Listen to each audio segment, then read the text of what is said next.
मैं आज खास आपको बुलाया था क्योंकि जितने भी टिकट के एस्पिरेंट्स हैं, यानी जो टिकट चाहते हैं, मैं चाहता था कि आप सब आए। मैं सिर्फ आपसे मुख्तसर 2-3 बातें करना चाहता था। सबसे पहले अगर आप सारे बैठ लेना, वो पीछे देख लेंगे, वो बाहर देख लेंगे, बैठ जाए, बैठ जाए। जिनके घुटने कमजोर हैं वो पीछे जाके खड़े हो सकते हैं। बैठ जाओ प्लीज, बैठ जाओ, बैठ जाओ, बस बस। अच्छा जी, सुने जरा मेरी बात। खामोशी खामोशी, अब सुने। देखिए, मैंने आज आप सबको दावा जिस वजह से दी कि ये पाकिस्तान की तारीख का सबसे अहम इलेक्शन है। ये फैसला कुन वक्त है पाकिस्तान में। सारी पाकिस्तान की पॉलिटिकल पार्टीज एक तरफ, तहरीक इंसाफ एक तरफ। उनके साथ बदकिस्मती से इस वक्त एस्टेब्लिशमेंट भी है, लेकिन हमें उम्मीद है कि उनको अकल आ जाए और वो अवाम के साथ खड़ी हो।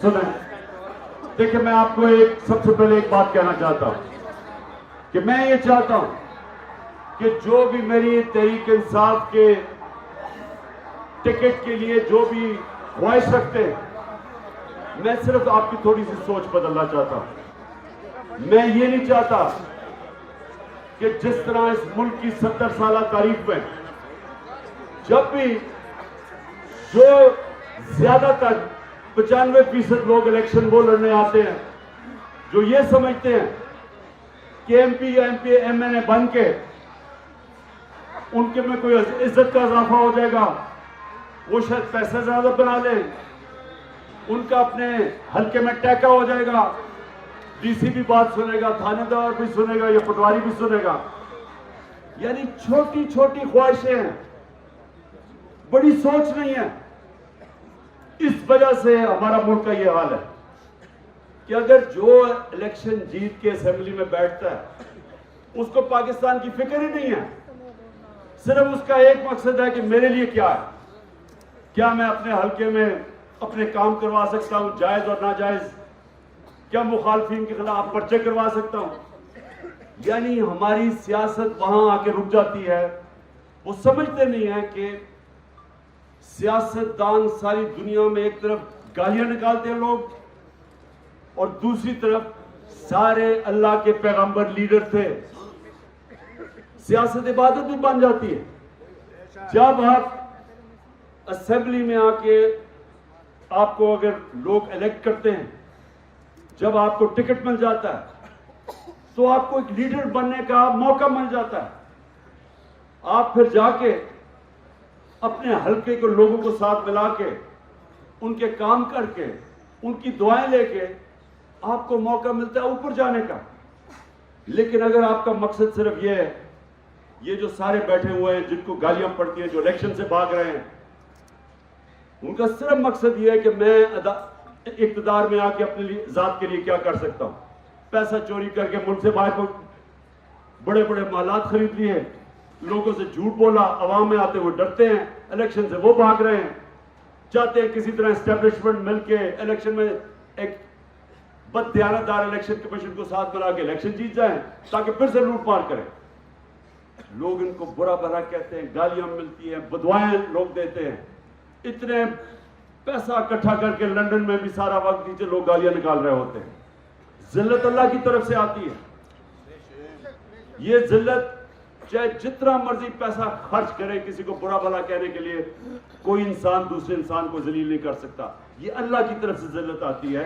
इंसान अपने अमाल की वजह से जलील होता है। जितनी इन्होंने किरदार कुशी की है मेरे ऊपर, इस मुल्क की तारीख में शायद ही किसी के ऊपर ये किया हो, उसके ऊपर किताब लिखवा दी हो पैसे दे के, गंद उछाला हो, हर रोज कोई नया। वो शुक्र है अब अल्लाह हक है ना आपके सामने होगा कि इमरान खान को घड़ी घड़ी घड़ी कह के वो पता चला घड़ी किधर गई है, चोरी किधर हुआ, गाड़ियां चोरी हो गई।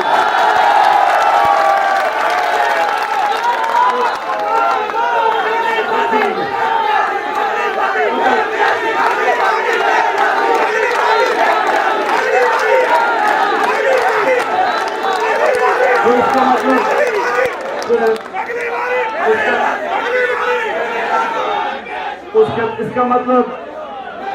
इसका मतलब ये कि कोई भी इंसान आपको जलील नहीं कर सकता।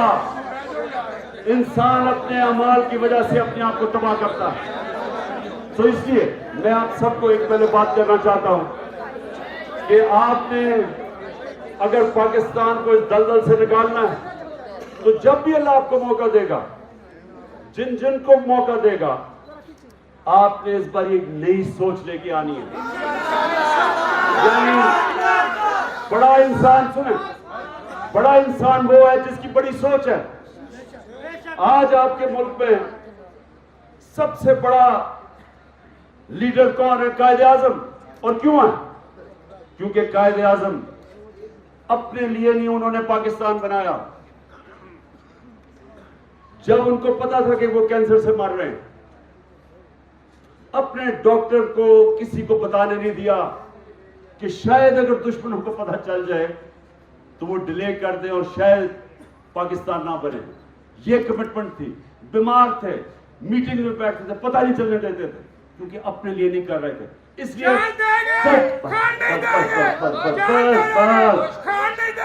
जब तक,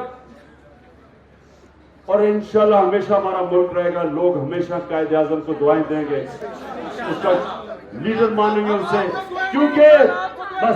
क्योंकि उसने अपनी जात के लिए पाकिस्तान नहीं बनाया था, पावर के लिए नहीं बनाया था। गांधी और नेहरू ने उसको हिंदुस्तान की वजारत उस्मा की ऑफर कर दी थी। ये समझे, जिस तरह हमारे नबी सल्लल्लाहु अलैहि वसल्लम को उन्होंने कहा चांद, जब उन्होंने कहा ना कि हम सब कुछ देना चाहते हैं, उन्होंने कहा चांद एक हाथ में और सूरज एक हाथ में, तब भी मैं नहीं अपने मौकफ से पीछे हटूंगा। उसी तरह कायदे आजम ने, उन्होंने कहा हम कभी पाकिस्तान के से पीछे नहीं हटेंगे, और इसीलिए आज तक हम उनसे प्यार करते हैं। नेल्सन मंडेला 27 साल जेल में रह के सब मुखालफिन को माफ कर दिया, क्योंकि वो अपनी जात के लिए नहीं था, साउथ अफ्रीका में आजादी के लिए खड़ा था। जब तक साउथ अफ्रीका रहेगा, मंडेला को लोग प्यार करेंगे। और इमरान खान को भी। इसलिए मैं आप सबको, देखें, आप सब जब टिकट मांगते हैं, आप लीडर बनना चाहते हैं, असल में ये आप कह रहे हैं कि हम अपने हल्के का लीडर बनना चाहते हैं, तो लीडर की सोच रखें। पहले सोच उस दुनिया के लीडर की समझे जिससे ना कभी आया ना कभी आ सकता। जब उन्होंने आखिरी खुतबा दिया तो ये जरा सुने, आखिर में उन्होंने जब खुतबा खत्म किया तो उन्होंने, लाख लोग खड़े थे, उन्होंने पूछा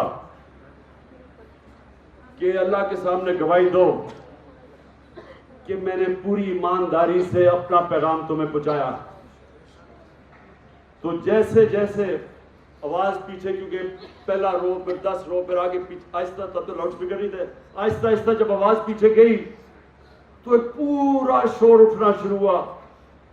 सारे लोगों ने कहा, हाँ नबी सल्लल्लाहु अलैहि वसल्लम, दयानतदारी से आपने अल्लाह का पैगाम दिया, हम गवाही देते हैं। और उसके बाद सारा मजमा रोना शुरू हो गया। क्यों? क्योंकि सबको पता था कि वो अपनी ताकत की तो अरूज पे थे, लेकिन उनका जो आखिरी खुतबा था, उन्होंने कहा मैंने अपना दीन मुकम्मल कर दिया। और सारों को ये एकदम आया कि ये तो सिर्फ एक अल्लाह का पैगाम देने आए थे, जात के लिए नहीं आए थे। रोना शुरू कर दिया कि शायद आप दुनिया से चले जाएंगे।